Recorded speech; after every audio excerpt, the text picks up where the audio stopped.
Hello, everyone, and welcome to Slamfire Radio, episode 353 for May 7th, 2020. I am one of your hosts, Trevor. I'm another one of your hosts, Kelly. And I'm another one of your hosts, Adriel. I'm another one of your hosts, Dave, who doesn't have the show notes open yet. That's okay. You're right on time. Yeah, you did it perfectly. All right, let's get into what we did this week in guns, which is brought to you by the Calgary Shooting Center, Canada's premier firearms retailer. This week, they're pimping the CSC Ruger 1022 with a 9-inch barrel. This thing is redonkulous. What? Yeah, man, it's crazy. So, How many they got? Our in-house Calgary Shooting Center gunsmith has assembled a Ruger 1022 takedown Magpul black backpacker rifle with adaptive tactical tack hammer 9-inch barrel rail combo. The rail is as long as the barrel. This thing is amazing. So it's takedown. It's Magpul takedown. It's assembled at the Calgary Shooting Center. It's the only place where you can get it. They're building it in-house. 9-inch barrel. Hey, Trevor, let me share the screen for a second. I want to show people what this thing looks like because it's you really need to see it to appreciate it. It's space. Look how small it is. This is right off of Battlestar Galactica. Yeah. It's tiny. How light would that be? Man, if I get this, someone needs to invent silence for me to shoot. Otherwise, it's all for naught. So yeah, head over to the Calgary Shooting Center. Check that out. There's also a link to it on the Gun Owners of Canada's Calgary Shooting Center section. So, Yep. And what are we talking price-wise? $1,000. $1,000 you get a custom-made backpacker in-house at the Calgary Shooting Center. So, look at how the barrel looks when you put it in the stock. The normal one, the barrel like sticks way out. This thing is just like boop. That's the sound it makes. Yeah. Boop. Yeah. Boop. Boop. Boop. Boop. I said it. Yeah. All Yeah. right. Then it must be true. Mm-hmm. All right, so let's get into what we did then, and I'm going to get us started because I'm a few weeks late. The last time I wanted to talk about this rifle, it wasn't banned or prohibited. Here's the AR-15 I built, everyone. That's now on house arrest. So I built it off of my STI lower, and it has a JP Industries trigger. It has bad lever. Like a nice trigger? Yeah, JP. it's a JP single stage match grade trigger. It actually came with the rifle when it was an STI AR. Yep. This went through. It started off factory bone stock STI AR. Sold the barrel to McClatchy, and I put on a Stag 3G 18-inch barrel and Samson handguard. And then I had the SLR in 223 and the Modern Sporter in 223. All kind of set up for 3-gun, and then I was like, all right, well, I'll need this AR, and the AR is restricted, so I'll just take my non-restricteds to matches. So I said, I'll turn this back into like, a duty style AR, something for like, a red dot and something I would take to a course or service conditions, that style of shooting, right?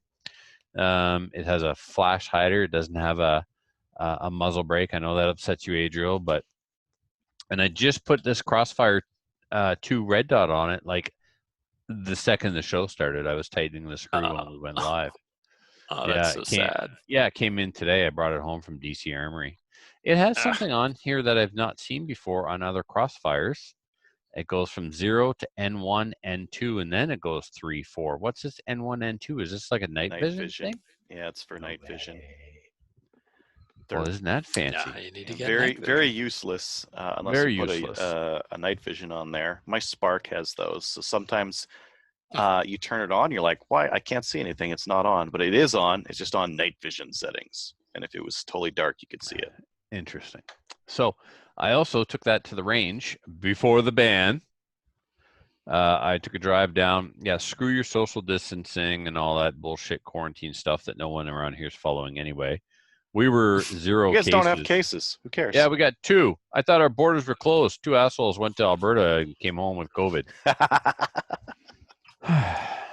Anyway, they did the right thing. They immediately went in self-isolation, didn't go near anybody. They got symptoms. They got tested. So it's not going to spread. Like, I mean, They left the province for work. People got to work, whatever the circumstances. I don't know, but they handled it correctly when they got home, so that's cool. But so yeah. Question, have they tested anyone else in the province? Is it just they haven't tested anyone and that's why you have no cases? Yeah, you know how North Korea announces a case at 9:15 and at 9:30 they announce there's no more cases? I just throw them in the ocean. Anyway, what else did I do? Oh, when I was down at Filthy's Range, I took my 22-250 because when we first went into lockdown, I went on a reloading marathon. God, that seems like so long ago. Has it been 6 weeks? Anyway, I don't know. We haven't done a COVID cast in a while either. So I took my 22-250. I had a bunch of rounds to test, and I found the most accurate one in that using benchmark powder, shot an inch, maybe a little bit better with a Spear 52 grain bullet, and then shot all the other test loads just for the purpose of fireforming brass. So I think I brought home 100 pieces of fireform 22-250 brass. So I got to get that loaded up for that gun. And I'm back to work at the gunsmith because screw quarantine. Call the Gestapo. I don't care. If you do, you're the same kind of person that would have ratted out Anne Frank. So actually, it's all legit because we're allowed to trade off in New Brunswick now. They've eased up some of the quarantine restrictions. You're allowed to, I'll go to Adriel's house. Adriel's allowed to come to my house. I mean, I'm sure it's being abused because it's not like you're registering the family that you're trading off with. But anyway, you're allowed to go to one person's house and they're allowed to go to your house. So the house I'm allowed to go to is Denise. So I go work at the gunsmith again. I've been there a couple days this week and I'm going back tomorrow. Other Trevor's guns are being refinished after the house fire. So there's some Cerakote going on, assembly and disassembly. And I bought a 12 gauge because they're not banned. You can try and twist the interpretation to plead your case and be, upset all you want, but, it is what it is. They're not banned. And I don't care how good you are at using calipers. They're not coming for your duck gun. Calm down. So do you know why people are trying to make that case? I do know why. They want to piss off the duck hunters. They want to get the FUDs riled up and get them into the fight. And there's nothing wrong with that. But stop the rhetoric and the lies. Stop trying to make... What's the legally defined definition of a... I'm not having this argument with you guys. I know, legal opinions from Burlew are not law. Tweets from that asshole are not law. I get all that. I know, and it's not about the intent and this stuff. I don't give a shit. They're not coming for your duck gun. Not yet, anyway. So, to celebrate, not yet. Anyway. I bought them. I bought a Mossberg 590. I thought it was a 500. We showcased it on the show. I don't know when exactly. It's called Retrograde. I compared it to the classic vintage 870 Wingmaster police clone that I built. It looks like that old school police shotgun. Well, this is like the Mossberg version of that, but it's built on the 590. So cool. That should be here early next week. Yeah. I'll be sure to take it out in the woods and do some shooting with it and post it on social media so that I can listen to gun owners complain some more. Because, man, they like to do that a lot. So, more on that later during Adriel's gun ban, gun myth busting segment. Rantoathon. Yeah, Rantoathon about myths and stuff. Anyway, Adriel, take it away. What have you been up to?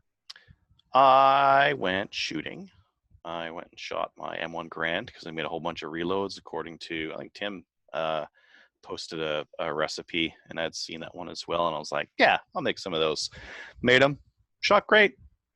Just ate it up and shot some steel out and at right around 200 or 300 yards. So that was good. What else did I do? Shot the WK and some cross mags. That was fun too. I just wanted to test out those. They worked fine. Didn't no failures or anything like that. Not that there would be. I mean, it's a pretty easy thing to do. And then I shot some gophers. So all good fun and yeah, good little outing. And I got sick to my stomach, and I was like, "Oh man, I got the coronavirus," because like that's one of the symptoms is like being sick to your stomach. But plus having a 12 gauge, I hear that gives you coronavirus as well. If the 5G doesn't, the 12 gauge will. It's Corona beer, moron. Yeah, Corona beer gives you coronavirus. Only if you're American. Oh man, it's actually a thing. Okay. Right? Their sales went down. Yep. So. Yeah, but did their sales go down because people are actually concerned they get the coronavirus? Like my friends go, Americans are stupid. Or was it people that want to be at a bar going, yeah, give me a Corona, man? I mean, I would. Before everything was shut down. No, legit. People stopped drinking Corona because of, because people are dumb. Just the name. The same ones that were going to inject themselves with Lysol because the president said to. Or drink I think that's just good policy. It is great policy. Yeah, I think so too. More people should do that. As a matter, everybody should do that, and I'll just go around and collect all the guns afterwards and have fun. Not just that's a cure for unemployment right there. You know. This is why Trevor is not allowed to work for the government. But Trump is. Apparently, I'm overeducated for the government. We're not gonna talk about that. Yeah. Well, your unemployment office is just a deep basement with a drain in the floor. So, Dave, did I tell you about my stupid sign theory? No. What is your stupid sign theory? It's not theory, actually. It's a program, and it's actually not mine. It's my buddy Paul's. Paul said that if we could conduct interviews and then give people who are stupid a sign that says "I'm stupid," global productivity would go through the roof because you would never entrust these people with anything.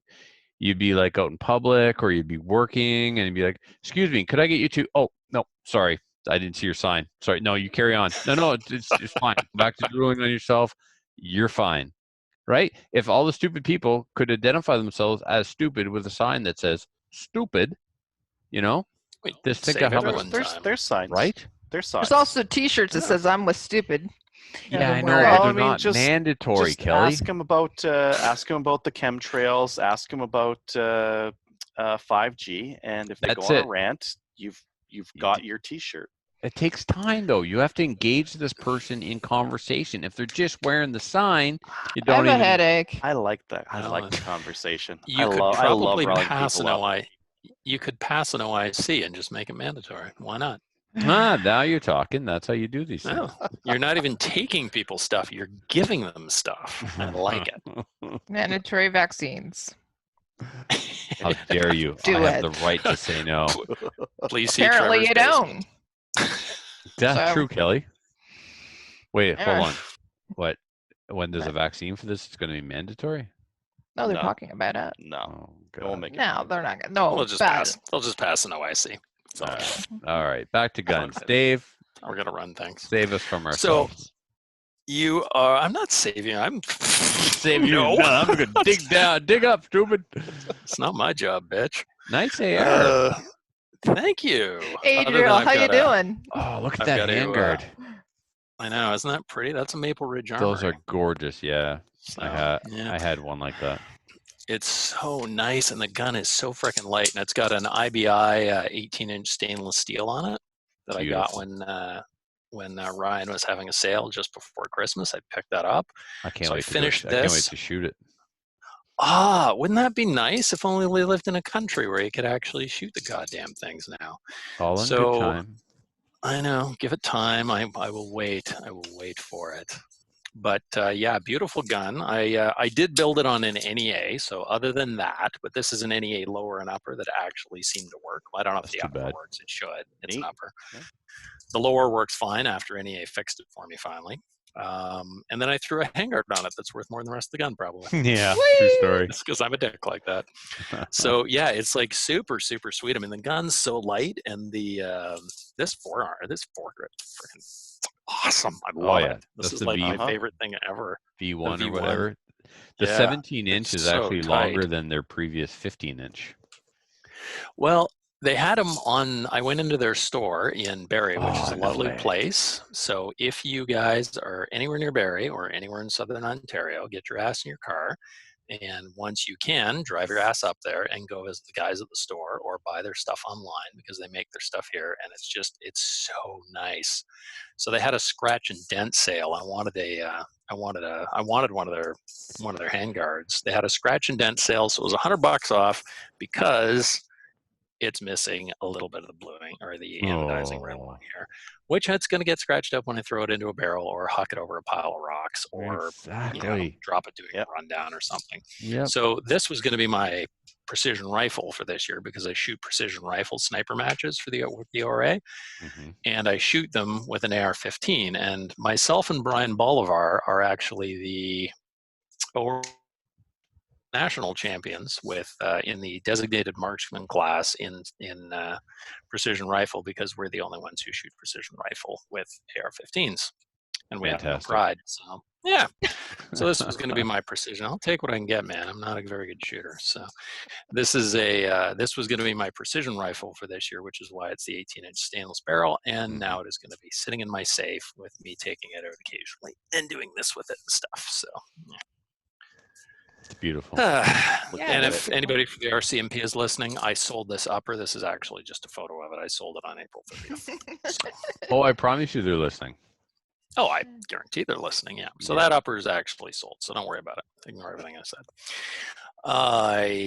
What else did I do? Like everyone else, I dealt with dozens and dozens and dozens and dozens and dozens of texts and emails and phone calls and all sorts of stuff. I hope you dealt with them better than I did.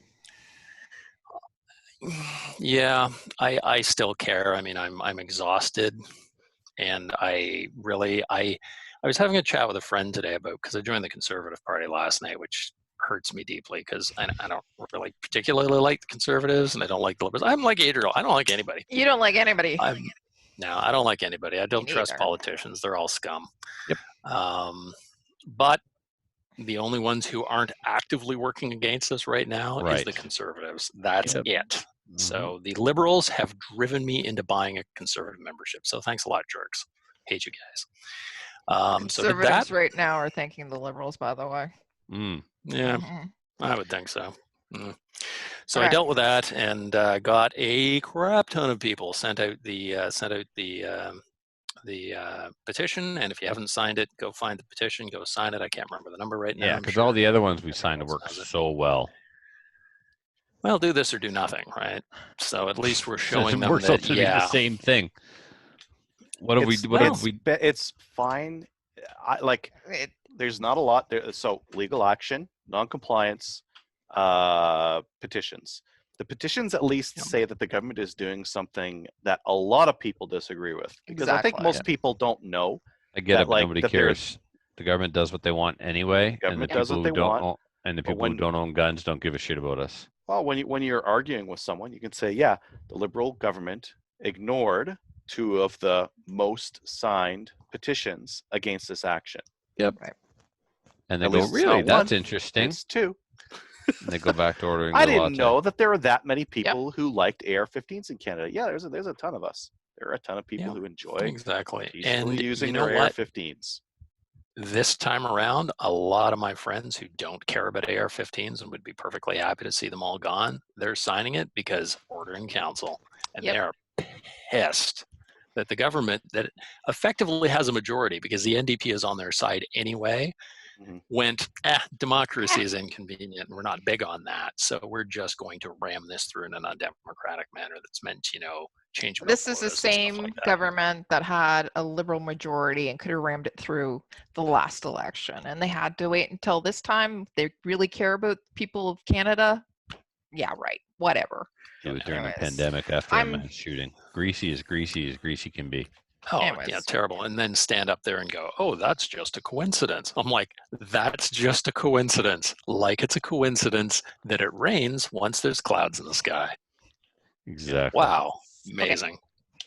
I have no words to express how much I dislike people that do crap like that. Anyway, Want to hear some of the words I have? No. No, I think that Adriel should have put I didn't mute our last show. There's too many. I'm like, nope, throw it in the towel, posting it as is. And we had some people. We had some feedback from those that were listening to the post OIC microcast. It was like, oh, maybe I shouldn't have been listening with my kids. No kidding. No, they'll hear those words eventually. Yeah. Yeah, I know. But we're in grade school. We're not that show. We're the show that you can listen to with your kids in the room, Yeah. So I know I went except overboard. that one. Yeah, well, this one. Except that one. Yeah. They might not want to have the kids in the room at this one either. But yeah. Anyways. Oh, no one said fuck yet. No one. Like, how do you say that and not expect me to do that? It's like you bait me into it. Like, that's going to happen, right? Like, you do realize it. You're not making work 100%. For Kelly. You're making work for me. Sorry, man. Fine words. Get mad at her. She did it. Oh no! Kelly, I'm responding to people who are saying we're not doing enough. And why'd you make Trevor swear? Thank you. Oh, I always make He's Trevor not responsible swear. for his own actions. You are. Right? I know. Right. I've lost the show. I'm supposed to control all of you. Attempt. You can't even control yourself. Very Stop difficult. Everyone okay with Adriel doing extra work? Please raise your hand. No. And you don't have to raise your hand to make me do work. You just have to utter one word. All right. We're not going to utter only it the anymore. one word, or should we go through the 7 words you can't say on a podcast? Oh, that's funny, Dave. It's only one. Anyways. Just the one. All right.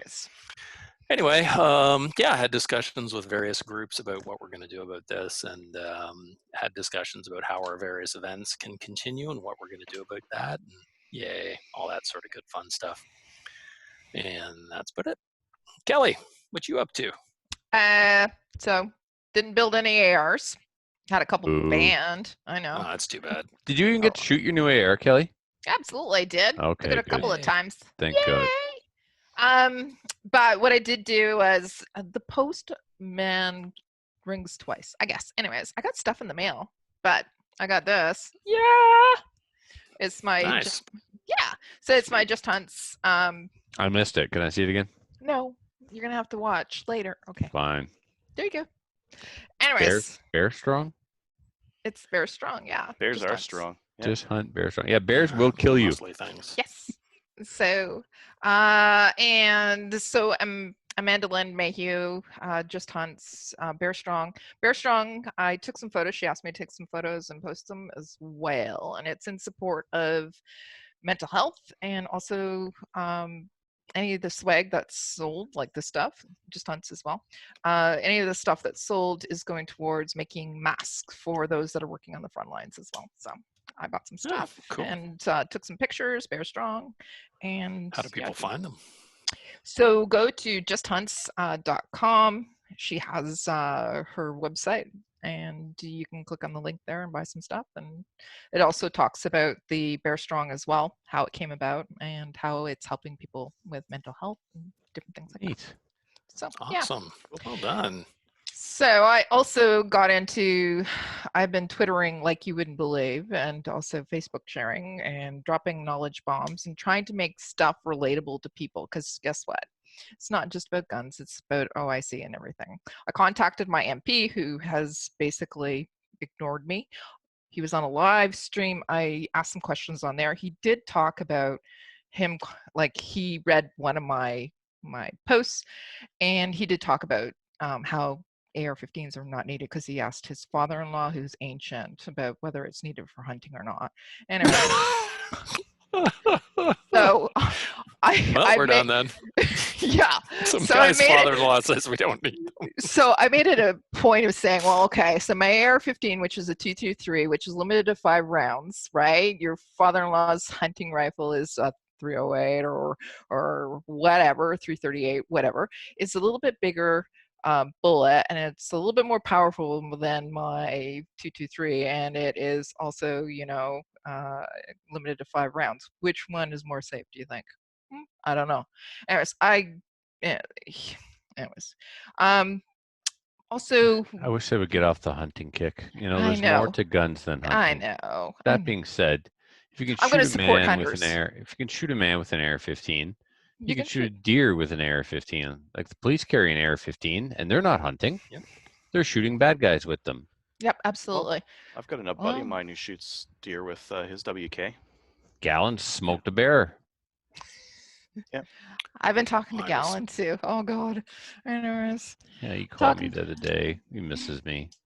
He misses you, and I miss you, and I miss him, and I really everybody. People are getting sappy today. I got two pretty heartfelt messages from some of my fellow New Brunswick gunnies. You know, like, times are tough. We're gonna get through this. Thanks for helping. And it's like, it's all good, man. So nobody's going anywhere. It's all good. Nobody, it's all good. Soon they'll open the borders, and soon, anyways. Oh, keep the goddamn borders closed.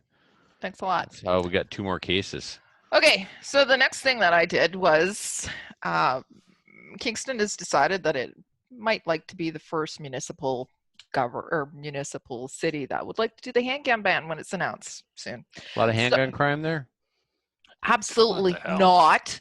Anyways, right? So my local counselor, who I had a little discussion with after the last June, Kingston decided it would like to try and recommend a handgun ban and different things.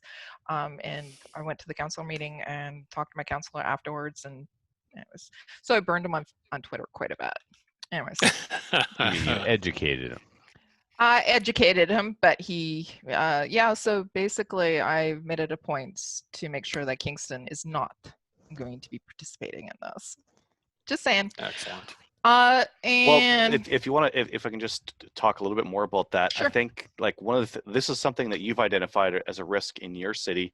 I think for our listeners in other cities, if they're even a little bit liberal leaning, you have to talk to your counselors now because get involved. Part 2 of this whole thing that the Liberal was on the Liberals' gun control platform was they're going to ban assault weapons, assault firearms, whatever that's supposed to mean, and they're going to allow municipalities to ban handguns. Now there's going to be some like red tape around that that's going to be a pain in the butt for them to figure out.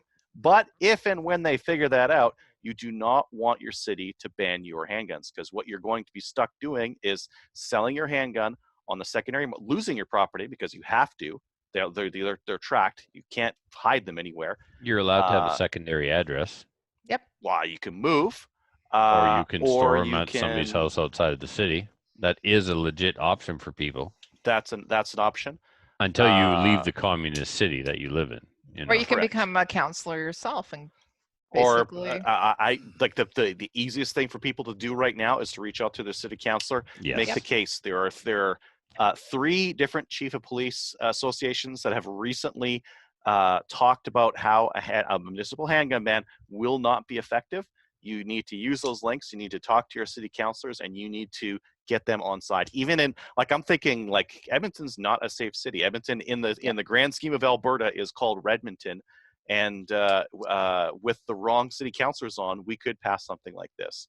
Yeah. So even in a safe municipality, you need to reach your city councilors, your county people, whatever's going on, because the ramifications of this may be that you will have to move or sell your guns or something else. And you're going to be selling into a flooded market. There's going to be a pile of municipalities that ban this and ban handguns.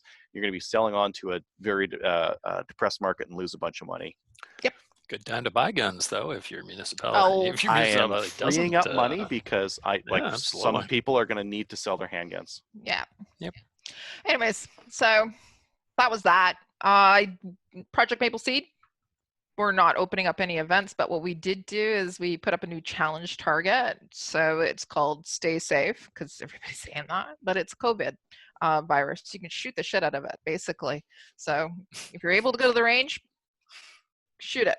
If you're not able to, print it off and do some dry fire with it. So I want to get a pellet gun. Yeah, or a pellet gun indoors. Yeah, and that's it. Whatever. Yeah. So we have canceled our May events because of COVID. Stay home. But yeah, we'll give you an update later on that too. But that's about it. I mean, the nice thing is that provinces have been rapidly reopening stuff. So it could be that, like, a province like New Brunswick really should look at, okay, we're only like, as long as we watch really carefully, people are coming into the province. Yep. They've got a good handle on this. So I would say that they can start reopening some of these things, and then they may start reopening it shortly, right? So Ontario, not so much. We're still limited to 5. Population density is still too high, right? Yep. And the other thing, my city councilor actually is the same one who says handguns too bad, is the one that wants to open up the whole entire city so that people can go and do things. I'm going, you're an idiot. Anyways, so, but yeah, Ontario, we're probably going to be a little bit behind people. So it is what it is. Whatever. Oh, and we're slow. Yeah, and I've been to work for the past 3 days. Cool. Oh, look at you. Yeah, I know. I'm wearing gloves and little masks and everything. Can't work from home. Fantastic. All right, that's it. All right. Anything in upcoming events someone wants to talk about? Yep. I want to talk about the 10th, or sorry, not the 10th annual. We probably should. Yeah, anyways, I want to talk about the Ladies' Day event at EOSC, the CCFR Ladies Range Day that was supposed to be on July 25th. Notice I just said supposed to be. It's been canceled. We came to the decision the past 2 days. So we're going to be canceling it again because we got to plan for this. And if it's canceled, it's canceled. We don't know. So, and right now we figure we're not going to be able to have events with over 50 people because these things usually sell out. And so we decided to cancel it. Just let you know. All right, that's it. Okay. You guys talked about cherry shoots canceled. Yep. No one has requested a withdrawal. If you request a withdrawal, I'll give you a refund. I think I'm going to refund everybody anyway because there wasn't that many people that registered. So it's not like we would be sending the Rod Harkwell Memorial Fund a huge lump sum of money. I'll go in, I'll get the numbers, and I'll let everybody know next week where we're going with that, whether we're going to donate what little bit has been raised or just go ahead and refund the whole thing. But a decision will be made by next Thursday's show. So if you do want your money back, no one's going to fault you for that. No judgments. Go in, request a withdrawal from the event, and I will process your refund. It's literally just a couple of clicks of a mouse, and the money goes back on your credit card. So, yeah, that's it for the. Okay, so it's not upcoming events; it's upcoming cancellations, apparently. It will soon be upcoming events. This thing can't go forever. Soon enough, the events will stop being canceled, and they will be, this event is not canceled. It is proceeding as planned, and it'll be the first of many, right? We should have our own isolation events by ourselves. We kind of are. Isn't that what we're doing right now? Yeah. Microcasts. Yeah. Can I get to news? Yeah, man. All right. First bit of news. You should go sign e-petition 2574. And remember, when you do, check your junk folder, your spam folder, because you're not signed until you complete it by clicking the link in the email they send you. But correct, it doesn't come right away, and often it goes to your spam folder. So, and they had so many people signing at such a high rate that the system was it was backlogged for some people set up to 12 hours. Yeah. So they signed the thing, and it took them 12 hours to get them an email that it was done. I don't think that they've had a petition gain this many signatures in such a short period of time, because even the last one that we did about firearms, which was also presented today, it did not grow at this rate. Sorry, yesterday. Yeah. I mean, it was and it wasn't. I mean, the last one, you would talk about myths. The last petition wasn't about please don't ban the AR-15. The last petition was don't use an OIC. If you want to try and ban it, do it through the democratic process and debate it on the floor of Parliament. And even that, it was huge. But yep. Well, and Mott's maybe got they up looked at it and thought it was just, look at all these people that want us to use an OIC. We're going to do that. Mott's did like what? Mott's got up, talked about it, started to get into a bit of a spiel with it. May said, "Hey, for petitions, you just present it, and then you GTFO," and they cut him off. Wow. You can watch it if you want. Yep. Let's talk about some of the other new developments that have kind of happened since last week. One of them, now, if you would have read the RCMP's page on this, you would have seen something about grandfathering, maybe an option later on. That's been actually pulled down, which is concerning. I didn't think grandfathering was going to be a thing, anyways. I think they had that on there by accident. No, they said that actually it was supposed to be 2 options, and they put it into the OIC, and then they're getting pushback from all kinds of people. And the reason is because if they're that unsafe, right? If they're that unsafe, why are they allowing us to keep them? Yeah. Right? So. Yeah. I kind of wonder if they're going to let the full auto stay and the all the stuff they banned in the 90s, or whether they're just going to seize all the prohibs. That would make sense. That's kind of the inconsistency I've come to expect from the government. Yep. I wouldn't. I would expect additional inconsistencies. Because it's not real security. It's security theater. This is the taking your shoes off before going through the airport. It's not real security. It's just to make people feel safe. Yep. Shotguns may be prohib. Trevor, you disagree. Oh, you went there. 100%. Now, you disagree because BOR has a legal definition in Canada? No, I don't give a shit about any of those fancy words. They're not coming after your shotguns. It wasn't written with shotguns in mind. We know what the intent of it was written for. And it was us that went, hey, wait a second, you actually made it so we can't have our shotguns. So, I mean, yeah, of course I don't trust Bill Blair, but, you know, he did come out twice and say, we're not coming for your shotguns. Well, as Adriel pointed out, Twitter is not a legal recommendation. No, but you're right. It was an accident. It's just because they're stupid, and it's a stupid law written by stupid people, or people acting stupidly anyway. But it is hilarious because all my duck hunter buddies are like, "Oh, what's going on?" I'm like, "You're fine, but they're gonna come for him eventually." Everything else, you're fine, but it's like it's also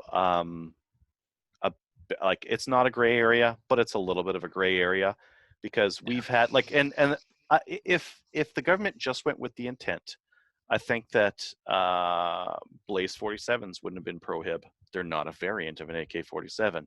No, of course not. It's but when they take that and they're like, no, this is an AK-47 that we're dealing with here.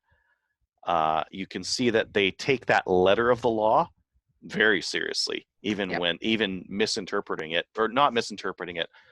Using it so black and white as to erase the original intent. You know how we keep saying stop talking about things that aren't on the list because you don't want to give them any ideas, as if they don't already know what's not on the list. But we keep saying, would you stop talking about a 5-cent rivet is the difference between you and a prohibited device in your magazine? You know, a lot of the antis don't realize that we actually have 30-round mags that are just pinned with a 5-cent Taiwanese rivet. Stop telling things like that. Gun owners are the ones that started to go, oh my God, they're banning my shotgun. I don't know, man, how I'll feel if they turn around and say, you know what? Screw you. We are banning your shotgun.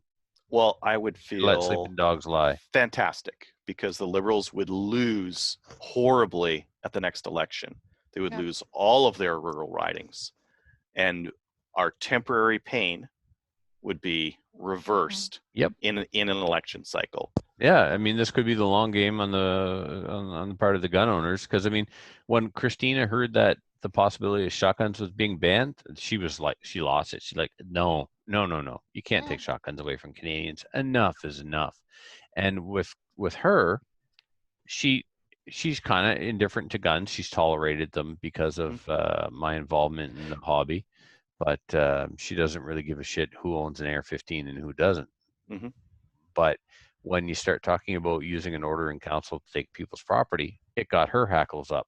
Yep. So that means it's getting a lot of everyday Canadian. I'm seeing posts come across my Facebook news feed from non-gun owners complaining about this. Yep. It's because of the OIC. And then you go through the comments and it makes you want to vomit, because a lot of them are like, too bad, don't care. They shouldn't have them anyway.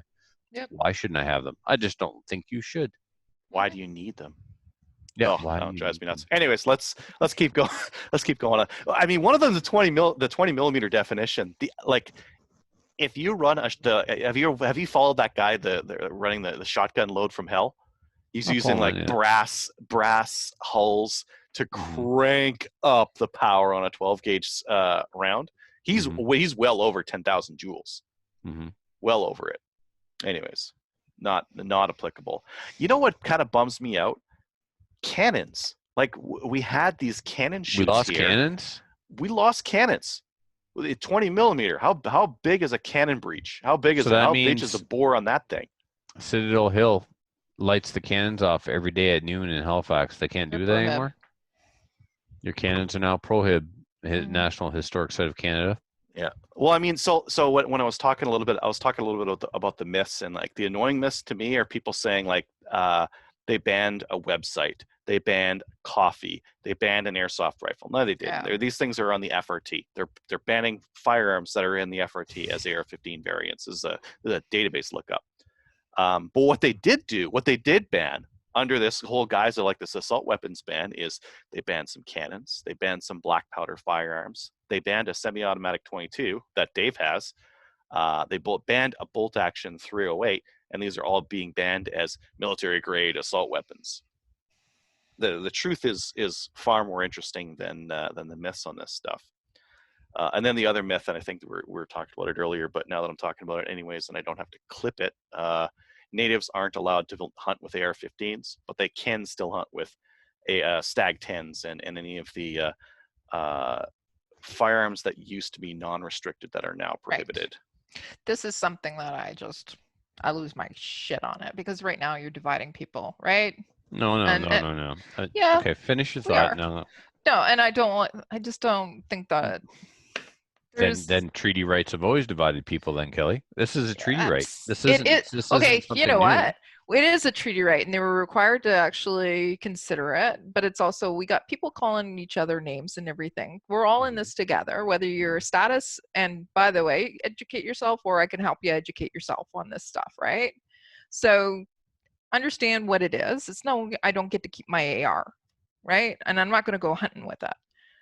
All right. But at the same time, we're all in this together. If I can keep my AR-15, which I can because it was not non-restricted, it's restricted. If I had an AR-10, I could go hunting with it. But why am I actually going to be somebody who can keep this, whereas not Trevor, Adriel can't?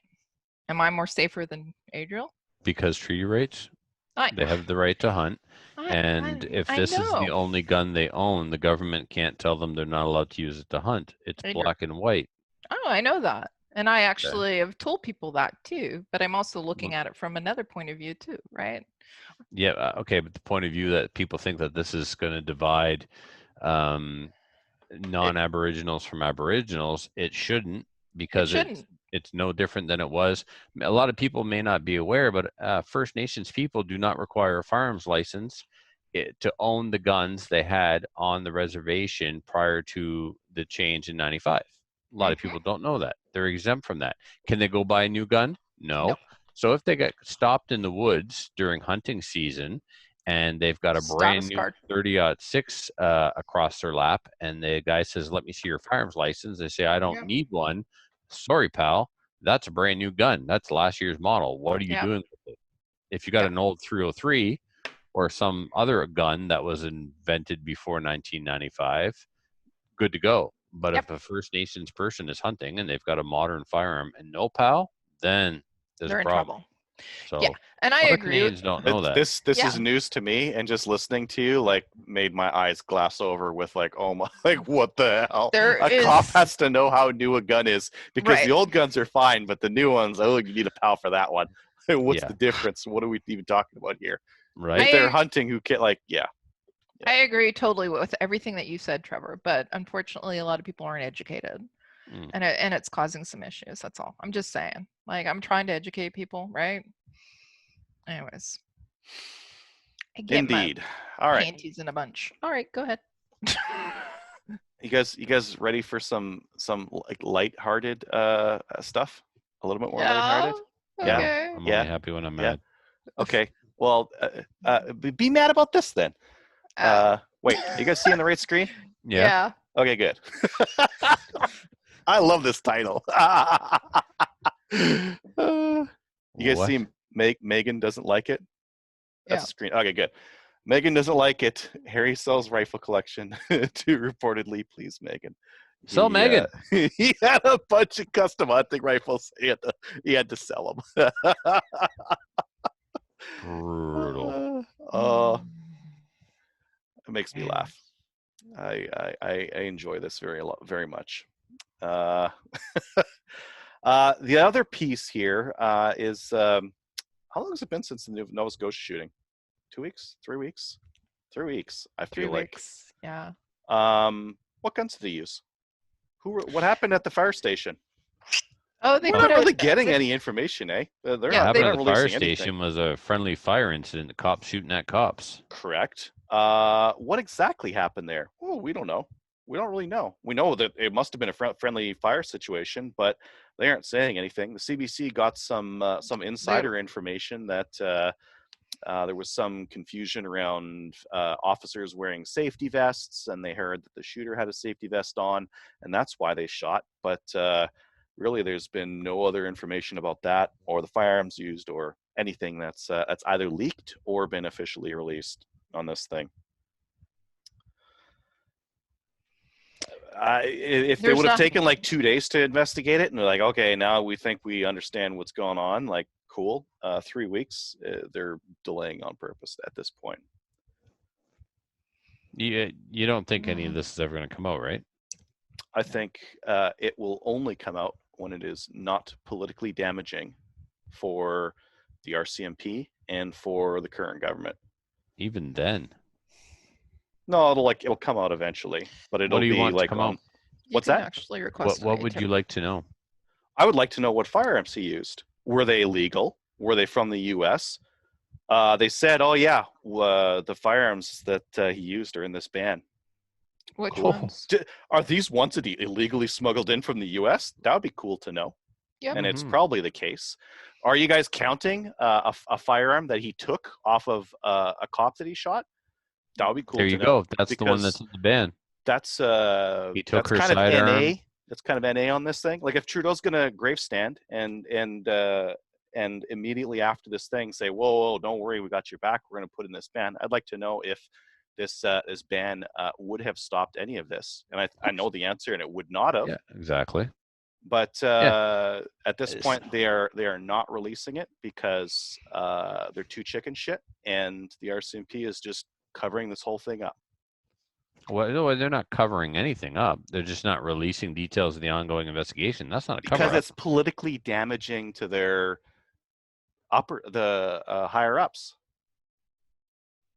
Even if they did, they're going to do the OIC anyway. Even if we had all the details of what guns he used, we know he didn't have a license. But this would be like an emperor not wearing clothes. Like you'd basically be pantsing Trudeau by saying, that thing that you said, that ban wouldn't have stopped this at all. This close to when he just announced the ban.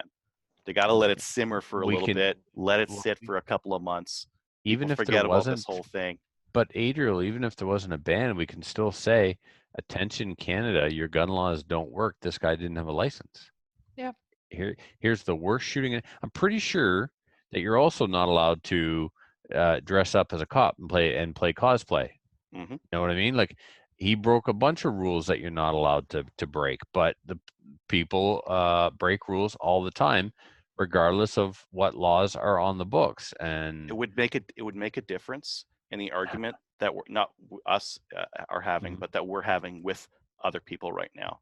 It would make a difference if we're able to say, no, he used this gun and then this gun. He brought them in he drove them over the border. None of these laws would stop this. Yeah, you would just like to hear it from the RCMP, so then we could use it in our defense, and we'll never hear it from the RCMP. And they were saying one of these guns was from Canada. Was this a stolen firearm? Was this it was actually the cop's firearm? And they're all from the States. Like what kind of messaging are they messing around with to like desperately try to make this thing kind of applicable? And it would make a difference to the argument that we're having today. It'll make a difference to the argument that is going to be taking place in court. CCFR. To the court, no. like this is all public opinion that we're messing around with right now. No, I know, it but won't matter in the court whether or not the Nova Scotia, like the Nova Scotia shooting is NA to this whole thing. It's dependent on what angle some of these challenges are taking. Yeah. So that is. I saw an interesting piece of the criminal code that talked about if there is a ban, if you're going to prohibit these firearms, it has to be because there's no hunting or sporting use for them, and they're more dangerous than the risk is too high. And I think that the interesting thing about that bit of legislation is that the AR-15s aren't used in mass murders and homicides in Canada. They're not. No. The perceived risk is very high. People see an AR-15 and they think that's a very dangerous thing. But the reality is that they are not. Right, and that's all about it. That's all about education. However, where do they get that? Where do they get that from? So why do they think exactly? It's America. Yeah. These happen down in the U.S. Yeah. Wow. Or they've also. What? Go ahead. Although the government doesn't want to be educated on the topic, Absolutely not. They know what the truth is, but they routinely lie to Canadians every day, and the average citizen, this doesn't affect them, so they don't care. They literally don't care. They don't want to be educated. This OIC thing, I was told to go and is going to stir up non-gun owning Canadians more than any other gun issue ever has, because of it's such a slap in the face of democracy. Yep. So I don't think I have any other news. All right, let's bust some myths. But I just went over them. Oh, I thought that was you were going to do more on the next thing. No, that's good. I thought you had a few more about the gun ban myths. I want to know if the potato gun is actually on the list. Can you do 10,000 joules with a potato gun, or the bore? No, but the bore. Is it considered a firearm? Absolutely. Firearm definition is a barrel that launches a projectile at over 500 feet per second. So if it launches the potato at over 500 feet per second and it's got a barrel, it's a firearm. I think it should be our Slant-Fi Radio's gun of choice, the potato gun. That's not too bad. Count the potato. You're not wrong. Yeah. Did you load the potato gun? I don't know. I can't count plus potato. That's right. 3. I don't know how many I put in there. Someone will have to load it for us. I haven't had potatoes in so long. I want potatoes. Go. No, you don't. No, I don't. Okay. Okay. Let's get in. Let's do that. Let's do new gun stuff. Durham Outdoors is selling some Chinese Tokarev 54s for $169. Wow, in these times of panic buying and US dollar sucking, that's a pretty good price. That's a pretty good price. $169 for Chinese Tokarevs. Yep. I'm excited about the next thing. SFRC is bringing in a large shipment of Troy PARs and SARs, which are all manually operated rifles. Yep. I kind of like that. I watched some video of the SAR. It's spring loaded. That's the thing that was kind of neat. So you pull back on it, you let go, and it loads itself again, which is the no pricing. Who has the one? No dates. Sorry, There's a country that has one. It's gas operated. You pull the trigger, the gas sends the bolt carrier group to the rear, but it locks back, and then you hit a button and it goes forward. UK. Yeah. I mean, if I had to, right? Yeah. I mean, the nice thing with this one is that at least it's spring loaded, so you pull it back and let go, and you're off to the next round. I actually, so I was kind of curious about those. I looked them up, and I found out that the PAR and the SAR both just using a standard AR-15 barrel. So if you had like a Gucci 16-inch barrel, and you're like, you could get one of these Troys. Do have a Gucci. Shoot it, and just be like, this Troy barrel is okay, but I kind of want to upgrade it. You take your Gucci AR barrel, you stick it on that thing. Accuracy 100. Can I trade in my previous Troy AR and my other NEA NEA AR and just trade it in and get this one? That'd be neat. That'd be a trade-in program. Which I've been told I should do. Just trade it in. They send the PARs this away. Just like Tracy said, how about just leave me and my rights alone? That'd be neat too. Wouldn't that be something? Yeah. We got 2 All right. pairs. Is that it for new gun stuff, Adriel? Yeah, the Spectre Ballistics LPC carbine is coming along. That's the light practical carbine. It's also a bolt action AR, which again, if you've got AR parts but no upper and lower receiver because you had to turn it in, that's going to be another option for what to do with all your parts. Nice. Cool. All right. We got 2 main topics for you this week, guys. Let's jump right into them. Welcome to the first of 2 main topics tonight, everyone. Welcome to Rod Giltaka. Rod, welcome back to Slamfire. Thanks for having me. Always a pleasure to have you. And I got to say, man, I'm really grateful. You always make yourself available for our Lonely Old podcast over here. You're a super busy guy, more so now than ever before. And the fact that you take the time to come on and speak to our listeners means a lot to them, means a lot to us. So thank you. Really mean it. It's great to have you coming on. I appreciate that. And, funny story before you get going is I just finished doing the podcast. Mm-hmm. And in the podcast, because I've got a lot of requests recently to come on podcasts and shows and stuff like that, right? Like, media like ours, right? Like podcasts and your show. And I've declined all of them, right? So, and the reason is because I just, exactly. It was all for you. The reason is just because it's been so busy. Like I can't do any more than I'm doing. Like my mind's like a baked potato, right? And so anyway, just in the podcast, I'm like, so all the people that are sending me these requests, I'm not turning you down for any reason. I'm not trying to ignore you. If I'm going to do media, I have to do mainstream media because we have to take every opportunity that we can get to get on there because they don't give us any chances. And then here I am, no sooner do I say that I'm on your podcast, but I've been with you guys like for years, right? Even before in the Civil Advantage days. So I don't know if you hit the jackpot or drew the short straw. I would think it's the latter. No, definitely jackpot, man. I appreciate you making the time to be here, and your time is precious. So we're going to get right to it and let you get on with other important things. I asked you to come on this week to talk about CCFR's largest announcement to date. And tell me, Rod, does it fall under the category of never been done before? No. Okay. Legal actions. I don't really. I'm going to preface this by saying I don't really know the right answer to that. So, in my knowledge, because it's what we do. I mean, the CCFR is always breaking new ground in gun advocacy, and I just thought, wouldn't it be cool if this was another first done by the CCFR? I don't know. I'm pretty sure that a charter challenge around firearms hasn't been done, but I don't know that, right? Because it's not something we normally do. But there was an opportunity to do this, and I feel that we're the team to do it. We're not doing it ourselves. We're not putting our friends in positions to try this case, to take it to the Supreme Court. We've hired some of the most skilled litigators in Canada to do that for us. We got to come up with the money to do that. We're doing okay, but this is going to be a long haul. But as far as I know, the other cases that have to do with firearms that have gone to superior courts they're not on fundamental grounds like this. They're not charter challenges.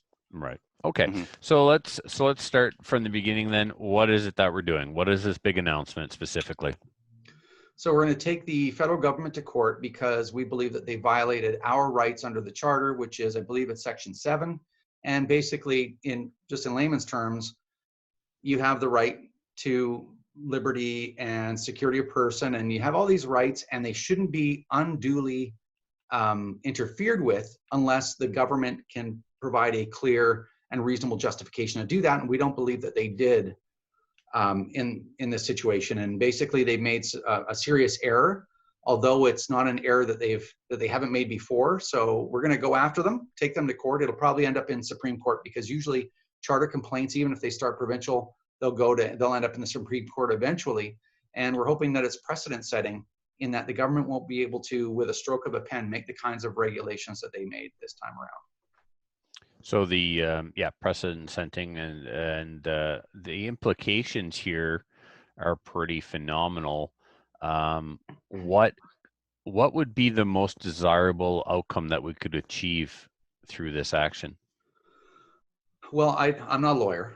We have lawyers for that stuff, so I'm probably not the best person to ask. Plus, I had Mike Loberg on the CCFR radio podcast, which will probably go up tonight, if not tomorrow, because I'm exhausted. And and he's like, well, you don't really want to detail too much of your case before you file it. Mm-hmm. And we're also proceeding on probably 4 or 5 or 6 different facets of what they did was inappropriate. So there's a lot of different implications to different things, not just the fact that they used the regulation inappropriately. So I guess the far-reaching effects would be, for practical purposes, let's say we were able to have the regulation struck down because it was used improperly. Well, basically, the government would have to say, well, let's do this. Well, we can't really do that because if you remember, CCFR versus, the government of Canada, we can't use regulations like that, and that would constrain them because, as you well know, government power needs to be constrained because people just can't be trusted. Well said. Okay, timelines. Where are we? So I think there's a couple of different ways. Again, I'm not a lawyer. There's my second, let's say a third disclaimer. There's a couple of different ways that you can file against the government. You can do what's called an application, or you can do a statement of claim. So a statement of claim is kind of this long, drawn-out lawsuit.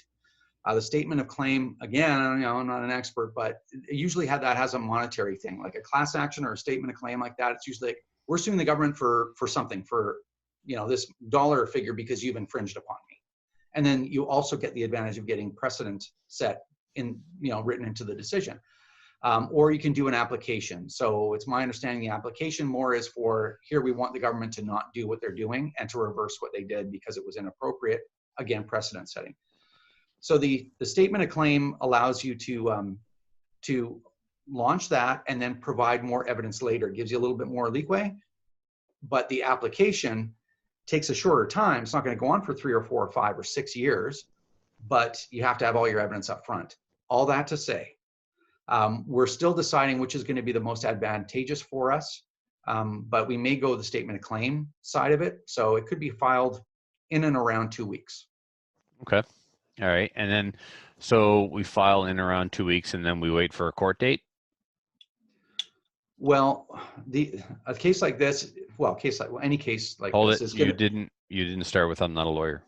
I'm not a lawyer. Okay, go ahead. I don't really know what I'm talking about, but here's what I do know. I just, I'm taking this from memory from Mike and the other meetings we had. So, so what was the question? You sound like a lawyer. You are, exactly. Can you repeat the question, please? Once we file, then we wait for a court date? Question mark? Right. So the court date is a long ways away. So basically the process is you file this thing. Everyone has till a certain time to get their evidence in for discovery, right? You have to provide, the government will provide its case, we'll provide our case. And then there's a lot of procedural stuff, just like we have 2 other actions in process. And I'll tell you, I haven't seen another human being in part of these things. And some of these things have been going on for almost 6 months, right? So it's just a lot of paperwork back and forth. But what we plan to do is release that paperwork when it comes in to everybody so they can see the progress of the case in real time. Very good. Okay, so this is expensive. We're taking on the federal government. The federal government has very, very deep pockets because they have their hand in all of Canada's pocket, right? They're using our tax dollars to fight the CCFR in court. So they have unreal resources because they have access to all of our tax money and dollars. So this is very expensive, but not insurmountable. People take the federal government to court and win, and it has happened, and it will continue to happen when they make mistakes and the law is on our side. So how do we fund this? What can people do to help start funneling money into the CCFR coffers to fight this fight, other than just simply go on mute there, Dave? You got a bunch of background noise. Other than renewing their memberships, what else can they do to help fund this? So right now, like when we announced this, people started sending us money, which I really appreciate that. We didn't ask. How do they do that? How do they just send money? Well, they can become a member or donate to the CCFR by going to firearmrights.ca. Right, and there's like a donate link on our webpage. You can donate money, or you can become a member on the webpage. Yeah, you can also send us an EMT if you want, and EMTs actually are probably the best because no, we don't have to pay any fees on that. That money comes straight to us, and you can do that by sending an email to finance@firearmrights.ca. Okay. Now, what's really important, and this is, I mean, you watched the video that I released, and the video, I don't know, last time I looked at, had 105,000 views in 20 hours. So it really went out there. That was really great. But in the video, I went out of my way, and this is really important to me. I went out of my way not to ask for money, because it's inappropriate to ask for money for a court case before it's filed. Yeah, no, that's fine. Let me do it. So we did not ask for money, although a lot of people sent us money, and that money's all going to go to the case. And because we have to finance it, we already cut a check for the retainer, which was jaw-dropping.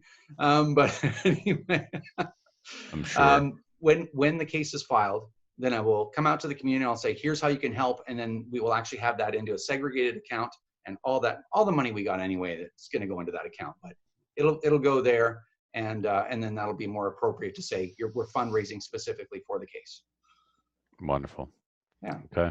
All right. Yeah, fantastic. I mean, I know that a lot of gun owners were saying, when are we going to sue or do something legally about this? And I think you guys stepping up and taking action on this was the right move. Mm-hmm. Yeah, he's right. It's been asked for a while. It has, but you know, there's a lot of things I think that our community does to make our community feel better, and it's not about making us feel better. I mean, just like the rhetoric stuff, right? You know, people are always after me, like, well, why don't you tell them we want concealed carry right now, or we're going to revolt and we're going to, set fire to government buildings. I'm like, I'm not saying that. Like, that'll make you feel better, but it's not going to get us any further ahead. That's right. I look at legal action the same way. You don't pick a fight with the government and blow. I mean, a case like this will be somewhere between $500,000 and $1 million. You don't go all that way to lose, for one, and we're not going there to lose. We've got one of the best teams in the country, and we're going to pour resources into this, meaning that expert witnesses from across the country, from other countries, maybe, whatever. We are bringing all that in. We are bringing the full weight of the firearms community to bear on what the government did to us. We're not going there just to throw a few affidavits in there and lose, and we're not doing it just to prove a point. We're doing it to actually try to win. Of course. I mean, otherwise, like you said, you've said it before, members' dollars are sacred, and they're not to be pissed away on frivolous projects. So we're not going to, raise this money, spend members' dollars because we don't think we're going to win, or we're doing it just to placate the people who, well, we should sue the bastards. All right, fine, we'll sue the bastards if it'll make you happy. No, we're doing it because we have the law on our side, and they've gone too far. And this is the response. Sue the bastards is finally the proper response, for real. And we don't want to be a paper tiger either, right? No. A lot of people like to just yap. This, we're going to do this, we're going to do that, and then they don't do it. No. Or they do it half-ass and it just falls. That's not who the CCFR is, and it's not how we're going to run this case. Awesome. All right, cool. Anything else, Rod, before we let you get on to saving our guns?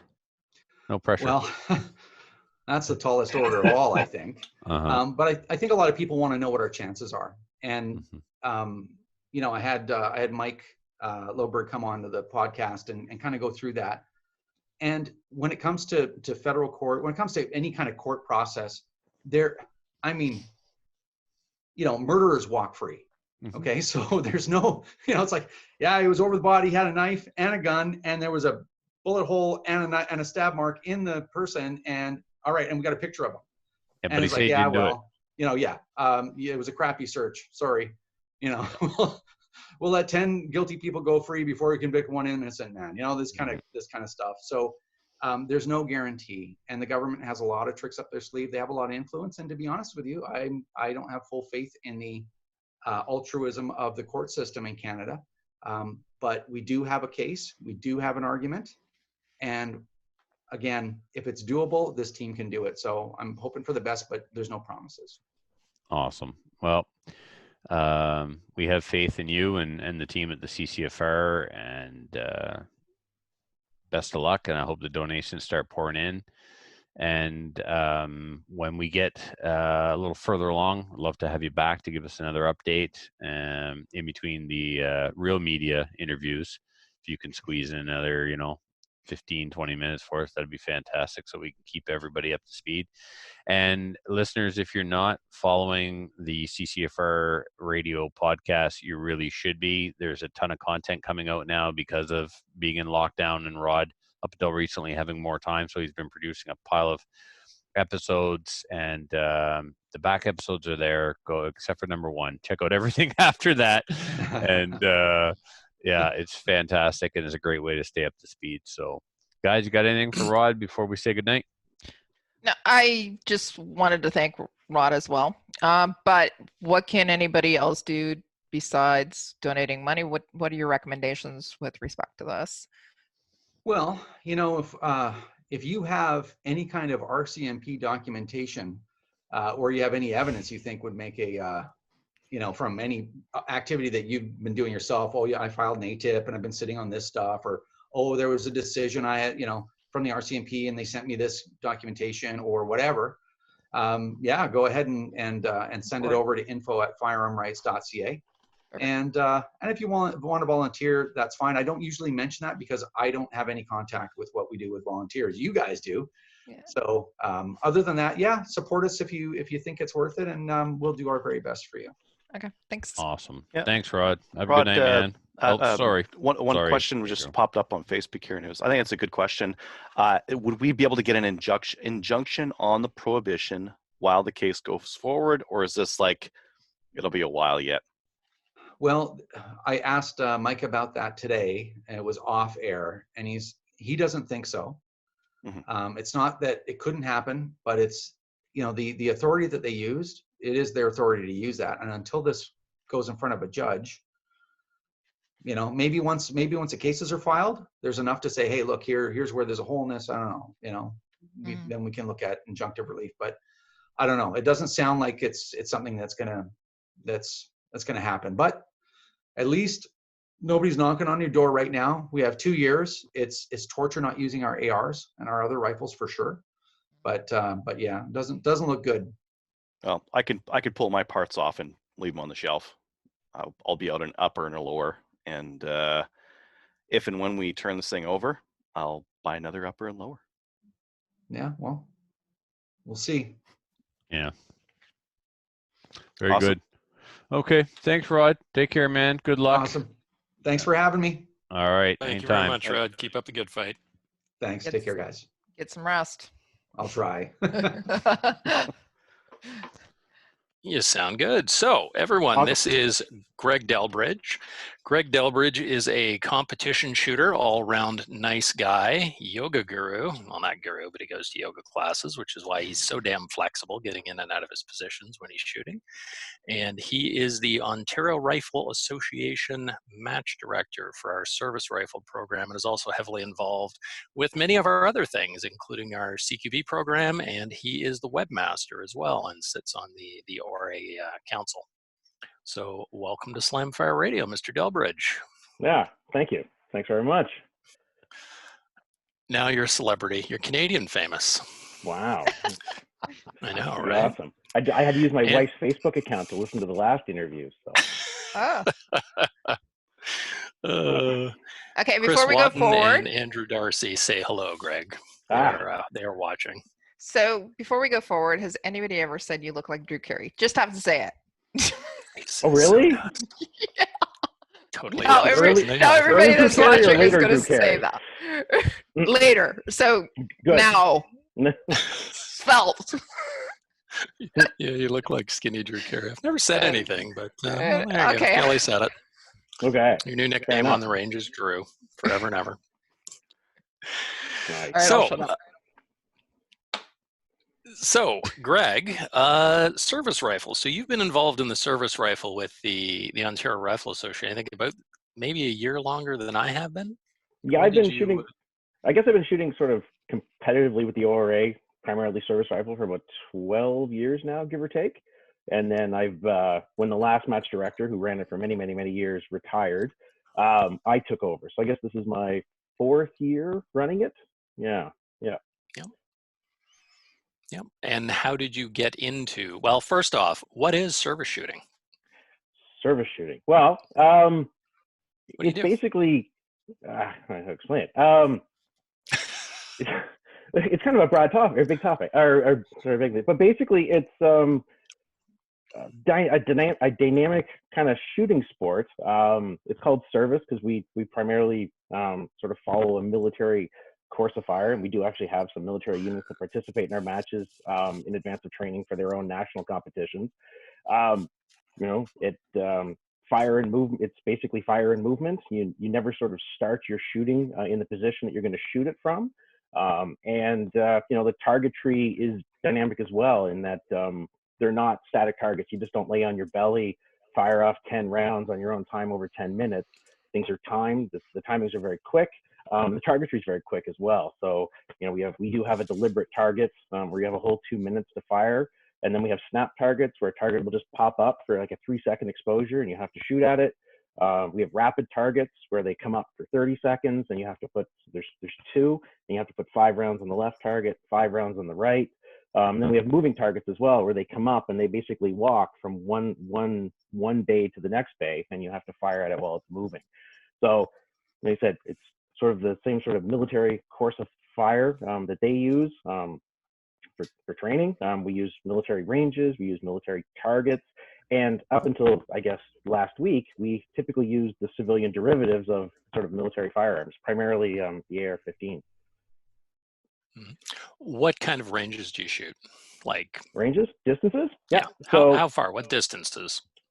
Distances. So matches basically start at 100 yards and go back to 500. So we shoot at all distances, every 100-yard increments from 100 to 500. Yeah, and you're shooting a different course of, or a different match at each range, correct? Yeah, so each match is made up of a number of stages. So usually it starts off with a deliberate stage. So that's sort of your, let's call it relaxed 2 minutes to fire on your own time. And then we move into sort of multi-position shooting. So you could do, the next stage might be kneeling. It might be kneeling on a moving target, or it might be the next stage could be the rapid target. So basically it's a combination. It's basically 5 stages per match at basically a given distance. And the final stage of that match at that distance involves the rundown, where we say our match starts at 200 yards, we do 4 stages there. And then on the very final exposure, you run to 100 and then fire the last stage from there. So that's how we sort of, that's how the match is formed, except for the very last match, which is the 500-yard match. We have 1 stage at 5. You run, then the next stage is at 4, and then 3, and then 2, and then 1. So it happens very quickly. So you're spending a lot of time running, and you have, I think I've upped the timing with about 90 seconds to run to the next stage and fire your exposure or shoot at your exposure. Greg, this whole sporting, this whole competition that you guys run, this service rifle, did it start as a military competition that civilians were invited to attend? Did it start as a civilian competition that military people were attend? Like, can you tell us a little bit about the history of it? Because the history, sure. So the ORA has been around for about 153 years, I think, this year. So I think as long as there have been firearms, there have been competitions for marksmanship. So back in the day when the ORA started, it was actually to train marksmanship and teach marksmanship to the local militias, which were the individual farmers that were basically to protect Canada from the Americans coming up and over, right? So, as time's gone on, the rifles that we've used have changed, from muskets to Lee Enfields and things. So basically, the military has always had their style of shooting, basically, the different positions, the different ranges, things like that. And target rifles, the traditional sense of target rifles where you sort of lay down, shoot it around target, at a fixed distance. So those two things sort of moved in parallel for the longest of time, right? They would be muskets, Lee Enfields, Ross rifles, moving into the number 4, and then what happened is things started to diverge a little bit after sort of World War II, when sort of the firearms sort of changed. So up until, say, in the mid-40s, 50s, everyone was shooting number 4s. And so there was those 2 sort of streams. There was the dedicated target stream. Those were the guys that were making every modification they could just to get that little bit more accuracy out of number 4s. I had an older shooter tell me that he used to have a screw that he screwed right through the stock of his number 4 to adjust the tension. So depending on the humidity, he would adjust that for accuracy. So these guys, they're chasing accuracy. And then the other side, we had the sort of the military side of shooting the multi-position dynamic style. So they sort of grew. And then as more target, they were moving in parallel. But then what really changed is when the C1 came out, the semi-automatic, the target rifle side, and it's about the same time that sort of dedicated target rifles came in, like Musgraves and things like that. So that's where sort of the things started diverging. So I guess the answer to your question is we've been doing it forever. The official sort of course of fire that we've been shooting or modification of it has been around since about the 70s. Very similar, timings have changed and things like that. They're modernized, but really it's primarily the same thing. It's been around since the 70s when sort of the Canadian forces went to the C1, and sort of that course of fire changed for a semi-automatic. That hopefully wasn't too rambly. No, that was perfect. Did the ORA, were there people competing with the C1, like civilians competing with, I guess, the FNFAL? Like, were they competing with the civilian equivalent back then? Well, back then they would be competing with, because the original FNs and things didn't go prohib until I think the later 70s. So I guess in the early days they would have, competing with the civilians would be competing with the whatever one they could get. I know my father had an Australian L1A1 growing up. And even back then, when I was a kid, it was restricted, but he purposely bought it to shoot service rifle. So it was a converted auto, and he lost that in the first round of the second round of gun bans in the 90s. But by then, I guess the Canadian military and civilian shooters alike would have moved over to the M16 and AR-15 style. AR-15. Yeah, exactly. So primarily when the AR, the AR-15, M16 sort of came online, it really is an ideal platform. It's reliable, it's accurate, and it doesn't kick your brains out. Firing 165 rounds out of a full power cartridge is rough on a person. And expensive. Yeah, I couldn't imagine shooting that much 308. Yeah, honestly, up until the mid-ish to late 80s, the military actually provided ammunition for the ORA for competition. Yeah, I heard of flights. That. Yep.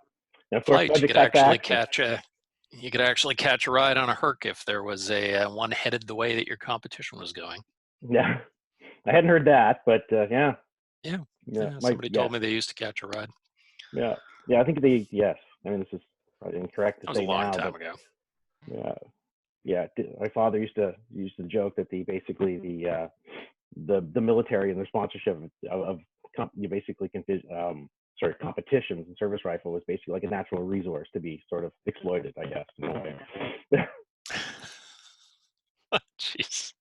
Well, kind of. I mean, it's not a bad thing to have like a semi-trained civilian group of marksmen that should push come to shove, and you have a World War III rolls around, like you've got a semi-trained populace that you can conscript. That's where it started. That's point. Where most of the provincial rifle associations and the national bodies got their start, just with that in mind. Because I think back then Canada didn't even have a standing army. No, and definitely not a reserve. No, I'm actually holding up one of my medals, and the medal actually has dates from the 1800s around the edge, and that each of those was as a result of an action that the Ontario Rifle Association served in during the Fenian raids, the War of 1812, and a few other ones. So those are commemorated on our coins. So that's kind of cool. Huh. We don't get called up anymore, though. Yeah, I can't imagine. So I mean, I guess the impact really with this latest round of prohibitions is that civilians won't be competing with current tech that the military will be.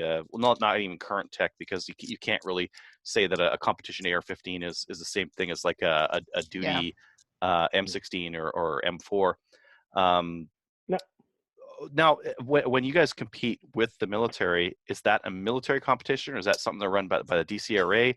Like, what's the big service rifle shoot at the end of the year where everyone gets to see whether the civvies are better shooters than the military are? So the competitions we run, like I said, the ORA is the Provincial Rifle Association, and DCRA is the national. Another schism that occurred was about 10 years ago, give or take. the military, like I said, this course of fire that's been around since the 70s, and these things are more the same than different, right? You know, the timings have changed and sort of the order of things have changed. But there was a bit of a schism back about 10 years ago where the military decided that they wanted more sort of situational shooting, you know, more positions, faster stages, a faster match that not only required, you know, your traditional marksmanship skills, but also the ability to get into position faster. Prior to that, service rifle, although the service rifle was a little slower. You know, you had lots of time. You got, you know, when you went prone, you got into prone, you wiggled into the ground, nice and comfortable. So where I was going with that is that the DCRA didn't support the military when the military changed basically their program and continued with that same course of fire from the 70s, which, and you're right, the national competition at the end of the year is called NSCC. Now, the Canadian military has their own competition. It used to be run in parallel with the NSCC, but it's now called CAFSAC. CAFSAC. Yeah. CAFSAC. Yeah, Canadian Armed Forces Small Arms Competition. Or CFSAC, Canadian Forces. I can't remember which one it is. They changed the name recently as well. So the ORA decided 10 years ago, because you know, the local military units were using us as training for their national competition to follow that military course of fire. So the ORA has been using basically a modified version of that of the military competition for their matches. So NSCC, I guess that's the one where civilians and soldiers can shoot side by side, or CAFSAC is just for soldiers, and they can be. Well, you're seeing my little hoard of food back there. That's not. Different episode to talk about that. Yeah. Yeah. So then, and that's where, you know, sort of the top Canadian Forces shooter is awarded every year. And one person who used to shoot with us won it 2 years ago, I believe. Yep. And a lot of our shooters that came out, our military shooters, would come out, shoot our matches for the entire year, and then they go the units would do very well at CAFSAC, and some of the units that show up, I mean, they don't really practice like we do at competitions, doing competition shooting. And the units that came out to do our matches tended to do quite well. Mm-hmm. Yeah. So now that the AR-15s are banned, what now? What are you guys doing? Slingshots, rocks, you know. Back to the M4. There's the Mark IV. Yeah. So I just sent an email out today, you know, to my group of guys to find out, you know, what we can do. So, I mean, comes right down to, I mean, I'm sure I came in late on Rod's talk, but I'm sure you know that this ban is random in nature a bit. You know, they went after the AR, and then they sort of went down and said, we don't like that. Oh, that's been used in a bad thing. Let's get rid of that. Sort of like, you know, looking at all the drunk drivers pulled over last Friday night and banning those models of cars that they were driving because somehow that's going to make a difference. Mm-hmm. So, I mean, I know, you know, everyone's all like, oh, we shouldn't tell them which ones are still allowed, but I mean, it's kind of ridiculous. And as Dave pointed out, Google is very powerful. But there are still some semi-automatics, usually really expensive ones like Bushmaster ACRs, you know, the WK-180s. There are still some, you know, semi-automatics that could be shot. The reason everyone migrated to the AR was such a superior platform for this. You know, I've been getting guys, I personally don't have anything other than a T97, which, and one of the Gen 1s, so I can't even put an optic on it, so not so great at 500. So I'm stuck. I'm looking to shoot this with my Mossberg MVP moving forward. So we're looking at sort of expanding it to bolt actions, but it's quite a game because I have someone who also said, yeah, I'm going to try it with my like a lever and a Garand. So we're going to get quite a spectrum of people. So my struggle right now is to try to develop a program that's sort of like fun and also safe to be shot with such a variety of equipment while still sort of being competitive for everybody. So that's where it stands right now. So really, I don't know. I've been struggling with that sort of for the last week, what this year is going to look like. And of course, because of COVID-19, we haven't been on the range. You know, Borden's, like, we use military ranges. We're very lucky that way. But of course, they're shut down for social distancing, and we're limited to 5 people now in Ontario, that kind of thing. So fingers crossed, you know, things settle down, you know, for the fall, and we can get back out and see what it's going to be like. SKS is great. Just Switch to SKSs. It's true. I mean, they're not great at 500 yards either. That's true. We have had people bring them out. We have, and they yeah. don't tend to do extremely well. Yeah. I mean, we've had unfortunately, some practical limitations. Is that, like I said, we use military ranges, their rules, and a lot of the ammo, non-NATO calibers are not approved for use on their ranges. So, silly. So it's a bit silly, but you know, I can understand where the guy's job is to, you know, basically keep the range license up to date, and he looks at all these things and says, Canada Forces don't use any of these. Why are we doing this? So I can see it from his point of view as well. A little CYA there, but yeah. So hopefully we can get that relaxed a little bit. Yeah, I mean, one of the things you were kind of mentioning there was that the AR-15 gave competitive equity. Anyone can buy an AR-15, put the scope or optic that they want to on there, run a good barrel, like trigger, like the competitive equity was very good with it, and the price was very good with it, because you can get into an AR for you could for $600. You will not find a non-restricted centerfire semi-automatic rifle for $600 that can do what an AR-15 can do. No, it's true. You'd be hard to find any options either. Yeah, you'd be hard to find right now to buy any non-restricted semi-auto in Canada for any amount of money. Yeah. There is a run on them right now, and you know, if I put myself in the shoes of a service rifle shooter who'd been shooting for a long time, had an AR for this or 2 ARs for this, and is now stuck with what next? Like, they're gonna have to outlay a few $1,000s, while perfectly good guns for this competition are sitting in their safe. Yeah. Yeah.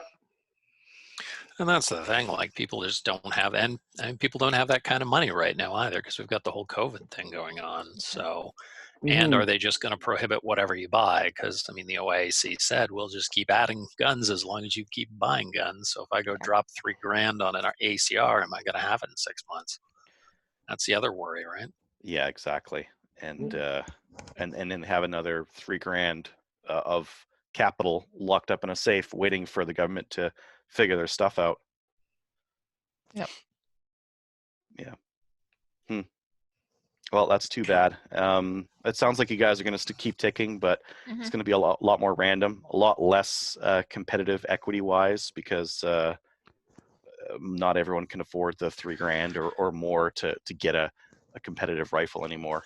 No, it's very true. Plus, like, even I sent out to my guys as well. I don't know if it's really interesting. There's it's called Shoot to Live, and it's a Canadian Army training manual from 1945, and it's posted online, like archive.org, and it's I mean, a little socially unacceptable now, some of the stuff in there, but it's I mean, it just shows the fundamentals haven't changed. Yeah, it's true, but it's all teaching marksmanship and how to shoot the Enfield, like the number 4, and it's all, you know, off the elbows and things like that, right? You know, forming a truss, and so like with the AR, you could rest your mag, so you essentially had a monopod, so it was a very stable platform as well. So it'll be different. Like I said, you know, different classes, that kind of thing. You know, it'll have to be a bit of a reduced course of fire as well. You're not going to be able to go from, say, in 30 seconds from a standing position and drop down and fire 10 rounds with, you know, get into a prone position and fire 10 rounds in 30 seconds anymore. So, but it's a tall order for a bolt.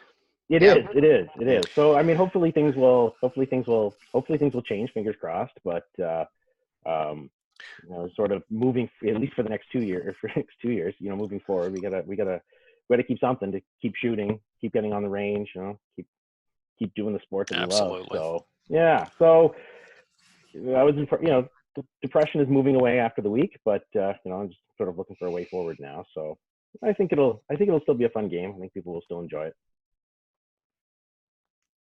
Yeah, I think a lot of sports are going to have to change. I mean, I saw that Op Missile sent out, an Ontario multi-gun league sent out an email as well, that they're going to be doing shotgun and pistol this year, because, I mean, 95% of the people that shoot that sport use an AR-15. Last year was AR-15s and handguns, so it's going to get more expensive. Yeah, and the other biggest thing, which sort of, like I said, the ORA has been like partners with the local military units, especially on the service side of things, right? That it's going to be really tough to support those local units that rely on us to come to our matches, for their own practice. Because we'll have to develop a course of fire for, sort of the 1950s, or something that could be shot with the technology of the 50s, and these guys don't have that. So AR is 1950s technology. It's true. Yeah. So I point that out. We go out and help out with their matches as well sometimes. Yeah. The ORA's actually been invited in the past to go out and run military matches, or to assist the military in their matches, or even sometimes to shoot alongside the military in their matches. So we'll see how all that goes. Mm-hmm. It's very sad and frustrating. Yeah. Yeah. So. Well, thanks again for coming on, Greg. Where can people find out more about the ORA? So there's a website, OntarioRifleAssociation.ca. And in there you can learn about the different disciplines. Like I said, service will be changing a little bit, but you can learn about target rifle, precision, Swiss, and we have for those members who we have a thing called sporting rifle, which is I used to refer to as service rifle light. It was basically shot at 100, 200, and 300 yards, standing at 1, prone at 2 and 3, loads of time, no time stress at all. But basically, it was a deliberate snap and a moving match. So one shot kind of per exposure. So you did your deliberative 10, then snap targets, and it came up for a long time. You fire your one shot, and we do that 10 times, and then again the moving targets, because not often you get to shoot at moving targets, and that's pretty cool. Because that's the one thing I guess is a big difference about sort of a military range versus a civilian sort of gun club range. Normally you put your targets up at the berm at the backstop, and everyone moves to the firing point and you shoot. On gallery ranges with butts, there's actually people at the targets operating the targets. So there's basically an earthen berm with a concrete mantling behind, and people standing behind all that, and they raise the targets and lower them. So there's actually people operating them. So that adds a whole, opens up a whole bunch of new possibilities for different kind of targetry options. So.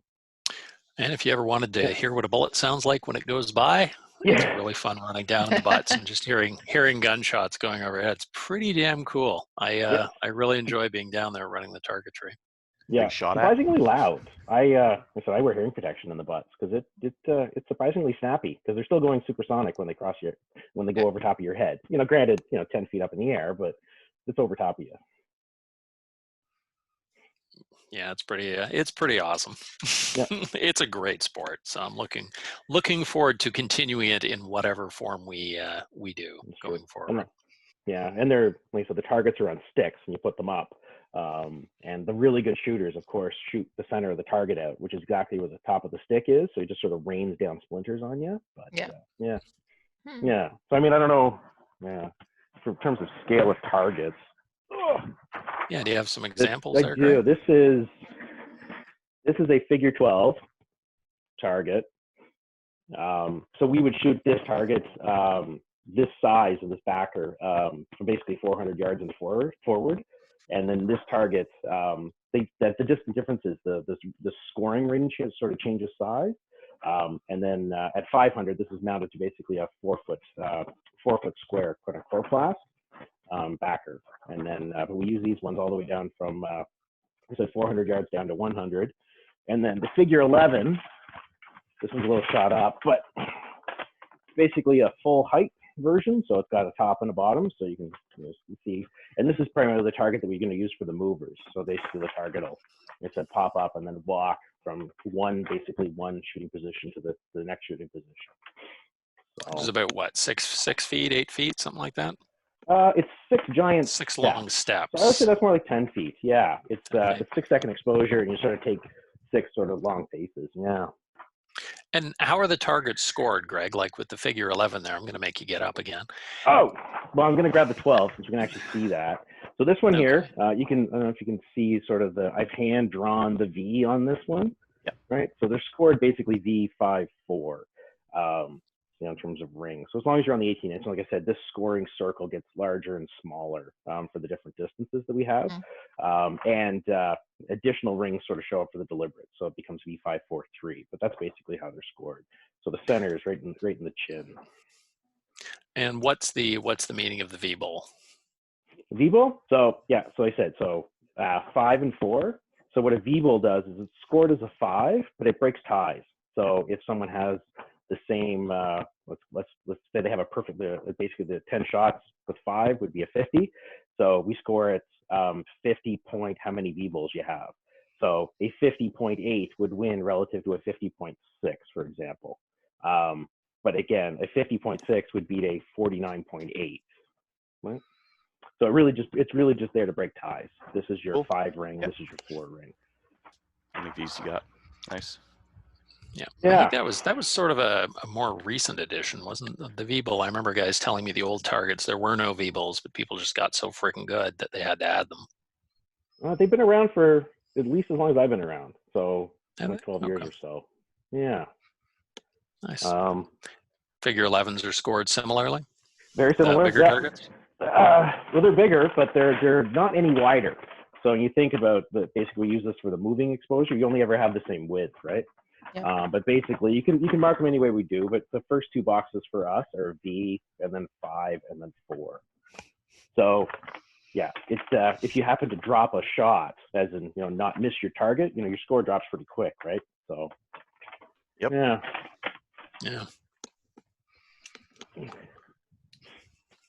And nice. Yeah. Okay. Questions around equipment or any or? No, yeah. I mean, what sort of? Well, we've kind of had we've gone over service rifle before. It was I think the really interesting part to kind of hear from you was the history of it and a little bit more about what you guys are doing based on this ban, because I think that's what people are really interested in right now is if they really liked service rifle or if they just wanted to go and they had an AR they were building and now they're stuck without it. What's the way going forward? Yeah, I think you've said bring what you got. I think that's roughly what you're saying there. Yeah. We're going to try it with a bring what you got kind of model and see where that goes. Like I said, it will be for the first little while anyway. It'll be the learning curve. But the key is to sort of make something that's relevant, that makes sense, but also safe, right? Because I said on the rundowns, running down with a bolt action, that's with the bolt open is a little bit different than running down with a closed action of a semi kind of thing. So it's we'll figure it out. We'll come up with something.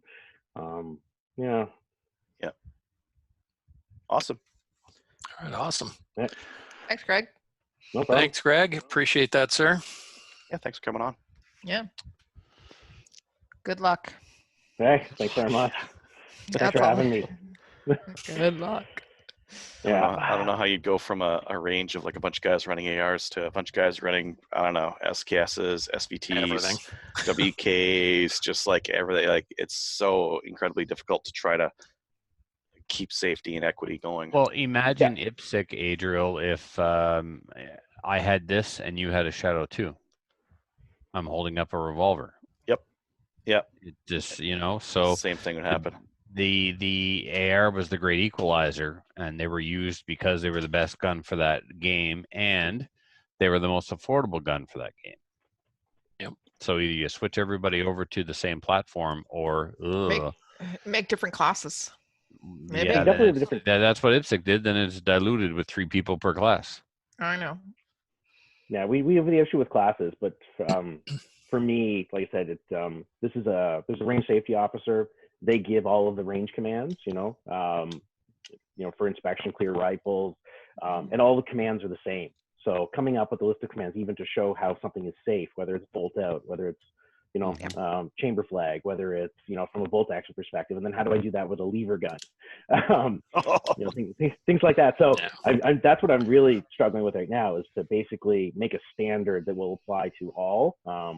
As I said, even with the the example with the IPSC versus the revolver versus the Shadow 2 automatic, right? Like yeah, I have to make one clear command, because that's one thing on the range, is it is controlled by the firing point officer, range safety officer. They you're given the instructions, which is very militaristic, right? You're given the instruction to engage, to stop in this time, so it's a very controlled firing point. Mm. And unlike most other sports, we have a bunch of people all shooting on the line at the same time. So it's not like IPSC where you have one person running and one range safety officer. You may have 10 shooters and one range safety officer running the line. Yeah, I have some pictures. I don't know how I can show them, like electronic photographs, but well, if you send them to slamfireradio@gmail.com, I'll make sure to add them into the show notes for today's show. Sure. Yeah, Awesome. There's a true service conditions picture. Our last, let's call it service rifle match, was the last November when the temperature tanked to about -25 and it snowed 6 inches. Yeah, so Dave took some great pictures of us all laying in the snow, and it was cold. So that would be the last one. Yeah. The last real one, maybe, for a while anyway. For a little while anyway, yeah. Yeah. Awesome. One of my military buddies said, well, come sign up. We'll give you a rifle and you can maybe go shoot service rifle. So maybe what we'll do, Greg, is we'll call it a wrap for tonight. Sure. We'll have you back on when you guys get up and running, and you can come back and tell us what you're doing and how you've adapted, in case there are listeners that want to come out and try it. They'll know, where you guys are at. Yeah. Definitely. Sure thing. Cool. All right. Awesome. Thanks, Greg. Awesome. Have a good night. Yeah. Thanks so Yeah, you much. too. Thanks again to Rod and Greg, both very informative, and looking forward to getting updates from both of those guys in the future as well. Let's get into listener feedback. Listener feedback is sponsored by Armory DC Gunsmith. Armory DC Gunsmith is a full-service gunsmith who specializes in firearms refinishing. He offers hot bluing, parkerizing, and Cerakote finishes, as well as wood refinishing. Check out his online inventory of new and used guns, firearms, accessories, optics, and more at dcgunsmith.ca. A Vortex order just arrived, actually, with more on the way. You can follow DC Gunsmith on the Facebooks and on the Instagram.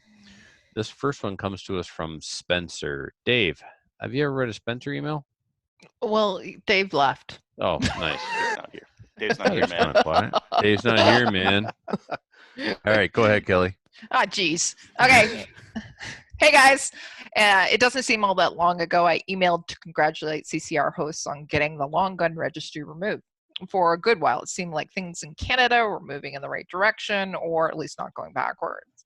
One thing to be proud of, though, is how low they had to sink to actually accomplish the gun grab. I'd say it's testimony to the work that group of like CCFR and shows like Slamfire have done in educating the public and holding the media to account. It's obviously the Liberals felt they couldn't get what they wanted if they had to go through the proper route. It seems that even with other Liberal parties on their side, they obviously couldn't be sure they could actually pass this kind of sweeping gun bill. Just hold on a second, go down. So instead, they used the blood of innocent victims as an excuse, to pass a flat decree during a global pandemic. A flat decree, it should be decree. Even non-gun owners in Canada have to be concerned about the precedent this sets. It also should stir up some real concern about the abuse of these OICs and maybe bring a discussion on how to, up a discussion on how to restrict them to their proper role. As you mentioned, though, you have 2 years and an election to try and reverse this. And once the budgetary aspects become clear, you should have a lot more political support. Keep up the great work, and the microcasts are appreciated, Spencer. Cool. Awesome. Yeah, thank you, Spencer. Any comments on that before we get to Trevor B? Nope. No, All right, I mean, from Trevor. I agree, yeah. Okay. From Trevor B, Public Safety Minister Bill Blair breezily declared that the banned rifles are not used for hunting shortly before Justice Minister David Lametti announced that there would be exemptions from the ban for some Indigenous communities where the rifles are needed for hunting. So that was odd. Someone should arrange a protest with as many Indigenous shooters that have the banned rifles. Under Section 35, I believe that they are exempt from this BS law unless it only applies for hunting.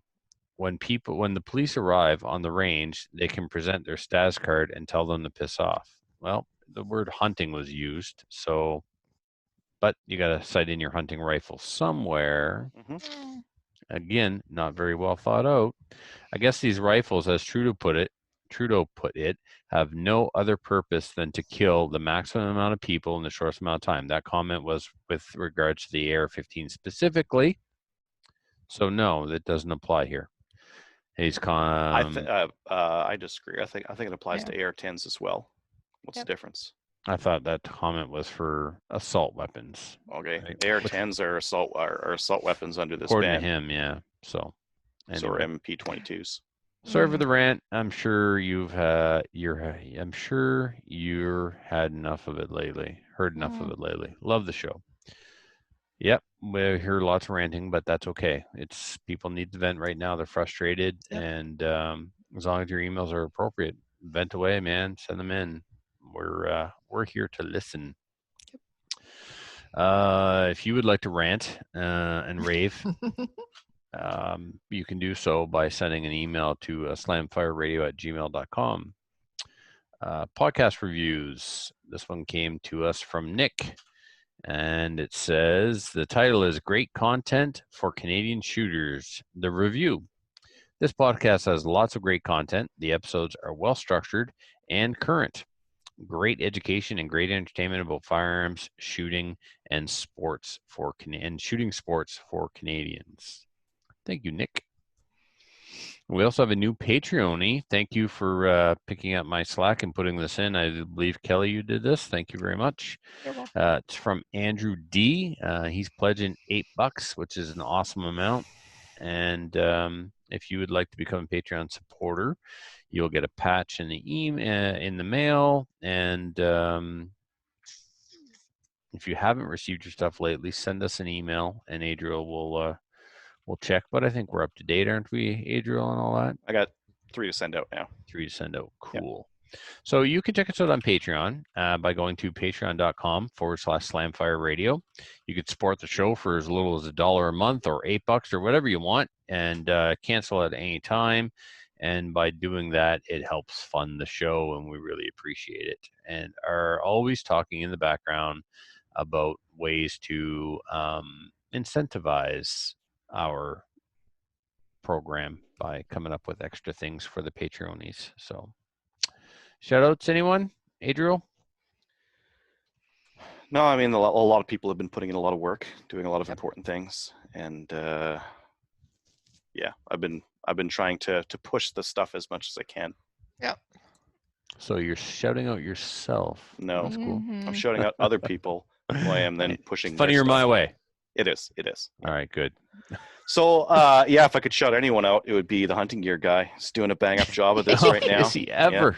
Yeah. He's my Fantastic. favorite. Yeah. He's been putting out lots of content on. All right, shut up. Kelly has an actual shout out that's way more important than you're saying right now. No, I'm nonsense. That's it. No, okay. Nonsensing. Kelly? So I would like to give a personal shout out to Michael Loberg, who is taking up, he's going to be the person as on one of the counselors. He is going to be presenting this to the courts. For us, quarterbacking it. Yep. Right. CCFR, everybody, Rod for coming on tonight, Tracy. As I said, they haven't gotten any sleep lately. All the CCFR field officers, as well as some of the other gun organizations as well. And Mandolin Mayhew, thank you for the fantastic gear and all the swag. Like, I got a crap ton of swag. Just saying. Thanks. Cool. All right. I got a shout out. Is it a shout out? I don't know if it's a shout out or one of those I don't know. I can't come up with a fancy word for it. To the listeners who were not impressed with my rant, one of the COVID episodes I was on, yeah, I was running hot. And if you were insulted, by my comments about government workers or people with liberal arts degrees. Keep in mind that I am a government worker with a liberal arts degree, but I was Me too. yeah, I was tearing it up pretty good. So anyway, so I'm the only one who does any real work around here. These two just slack. Hey, Adriel. Shut up. But to be fair, I did say whoever came up with the way of making that system convoluted, like, that took some effort and some work. So maybe that applies to you. I don't know. Maybe you're good at making things hard. It takes a skill. Anyway, I'm just pissed off all the time. And that's the way it is. And I say some shit. And I'd like to tell you, if you don't like it, go listen somewhere else. But that wouldn't be very positive. That wouldn't be very nice. But yeah, I'll try to be a bit more or less pissed off. We appreciate your feedback. Yeah, what she said. I don't, because you gave me shit. I don't appreciate it, even though you were right. I'll try and be more. Fuck you. I'm just gonna be myself. There you go. It's because you care. It is. You actually do care. Whatever. Good night, everyone. Wait. Do the other stuff. Reach out to your city councilor. That's do that. Reach out to your city councilor now. Talk about municipal handgun bans. Otherwise, you're hooped. Yes, and join the CCFR. If you haven't, please do. Renew if you need to renew. Send a donation. The CCFR also has a Patreon account. So, rather like you'd like to give them $100, you don't have it all at once. Sign up for Patreon, man, and they'll get that's a good idea. just a little bit off your credit card once a month. You're not even going to notice it. Or just do the EMT, because Patreon takes a crap ton off the top. Oh, that's true too, but it's EMT just not... is like direct, 100%. All right, so send one EMT a day for 100 days. For the price of a cup of coffee. Yeah. I was hoping you'd go there. I was trying, yeah. Yeah. So, and then check us out on Gun Owners of Canada. And I'm taking that out of there. That's a completely useless thing. No one checks us out on Gun Owners of Canada. Oh, there's some. Yeah, there is some right now. We're gonna get some hate posts just because you said that. Perfect. Good. We got a couple. Thank you. Awesome. Just saying. All right, Kelly. Kelly, you do a great job at maintaining our Gun Owners of Canada. You mean the totally useless? Just kidding. Yeah, for a government bureaucrat with an arts degree, Kelly, you're not half bad. Thank you. You're welcome. Likes on Facebook, we're up to 2,447, and the counselor thing. Anything else, guys, that I forgot that you'd like to add? All right. Doing a great job. Love your shirt. Yeah. Fuck you too.